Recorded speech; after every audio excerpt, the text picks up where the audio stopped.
There, today we're going to go ahead and show you our new wicking bed. If you remember, and I'm going to pan over here, a couple of videos ago we showed you how to make this container wicking bed, which has our corn grown in it. Nice. But I decided to build a couple elevated garden wicking beds. This is the first one, and it's going through leak test right now, which I actually do have one leak, so I'm letting it leak out so I can patch that one leak. But this is a completed wicking bed. To make this, we start off with a bunch of 2x4s, and we made two legs here. One set there, one set over there. And if you want to do the dimensions of the one I built here, which makes it 36 inches high just underneath here, and it's just under 6 feet long and 30 inches wide. To do that, you need 2x4s here. You need to cut a total of 4 legs at 36 inches high, and you'll cut up shorter pieces at 23.5 inches, 4 of those, and then 4 pieces at 10 inches, and then a couple 30-inch cross beams, and then you'll screw those all together to get your 2 leg pieces. Then you'll have 2 more 2x4s here for your cross braces. And those are, like I said, they're about 5 foot 10 inches. And the reason why I chose that is for the sides, I used cedar fence boards, which come in 6 foot lengths, but then they're dog-eared on the end. So I cut off the dog ears there to square it up. And then once you get it all framed together, you line the bottom. Can't show you here, but in the pictures below in the blog post, it'll show you that we had approximately 18 30-inch long 2x4s to line the bottom along your rails here. It gives a nice secure bottom that will hold all the soil and water. And then we aligned the inside with a 6mm plastic. I happened to get mine from a neighbor for free, and that's probably why I have one little leak apparently. At least I hope that's the only leak. And then once you have it all lined in, I screwed the top with a 2x2 board to hold the top in, and then trimmed it out with a 2x4 redwood. That's one reason why I use the 2x2 here, is so I had some meat drill in and hold the trim on it. And then this is a wicking bed, so on the bottom I used 3-inch perforated pipe. I actually had this laying around, but it's actually cheaper than the pipe I use for the corn bed. And then I happen to have some of this laying around too. This is the 3-inch drain pipe fed into the elbow. You can find this at Lowe's for about $8 for a 12-foot piece, so it's a really good bargain compared to the other pipe, which costs about $10 for a 10-foot piece, and you have to cut it all down.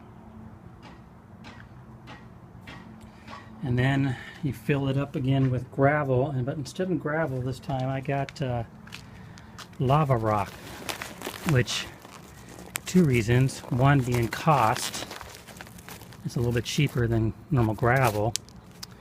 2 is it's a little bit porous and has a lot of indentations, and so I should be able to get a lot more water being held in there. Be sure you rinse this off because it's really dusty compared to gravel if you use it. But that's it for now. We'll have photos, like I said in the blog post, that show this one being put together. And any questions, just let me know.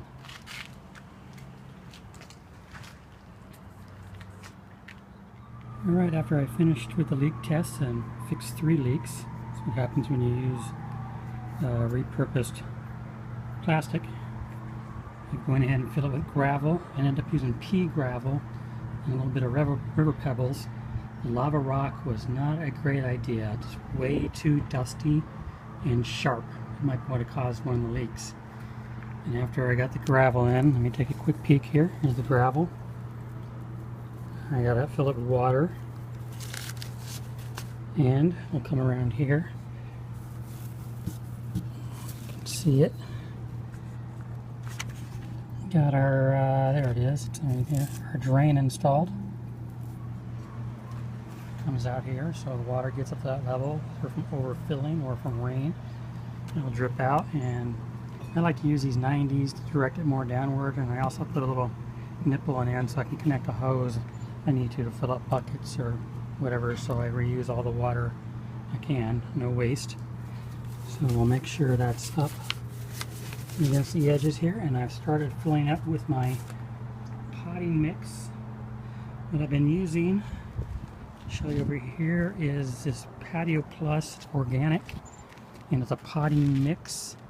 You want to make sure it's a potting mix because it has elements in there that will help it wick the water better. If you just use a straight soil, it won't wick the water as much, if at all. So I'm going to continue on filling up with the potting mix and a little bit of amend in there. Spreading out, you can see here as the weight comes down, you can see the water coming through, as I hope you can see it.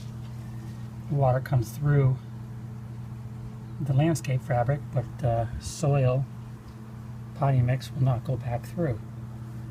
Keep the reservoir clean. So the next part of the video, I should have it full, and I think tonight me and my daughter are going to be planting some carrots, radishes, and onions in here. All our root vegetables that don't do too well with hydroponics. Alright, here's the final part of this video. Sorry for the length, but this is the finished, completely filled in bed.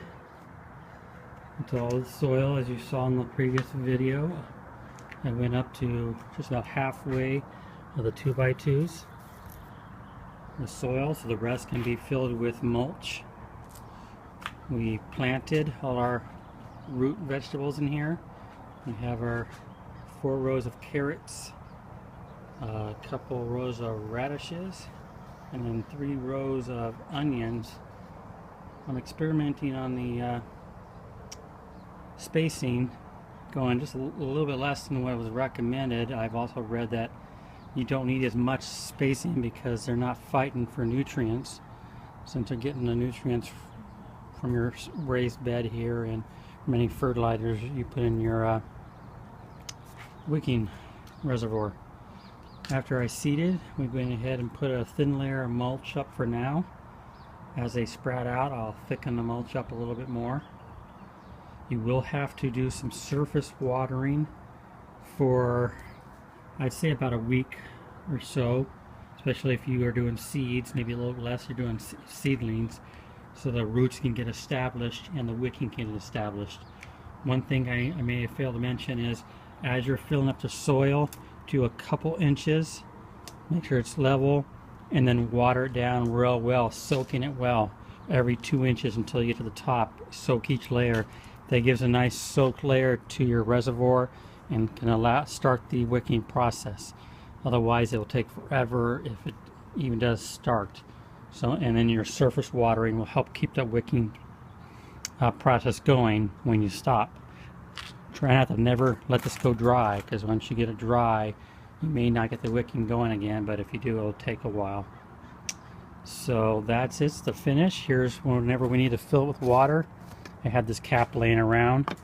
You go ahead, I don't know if you can see down in there. You can actually see the water level.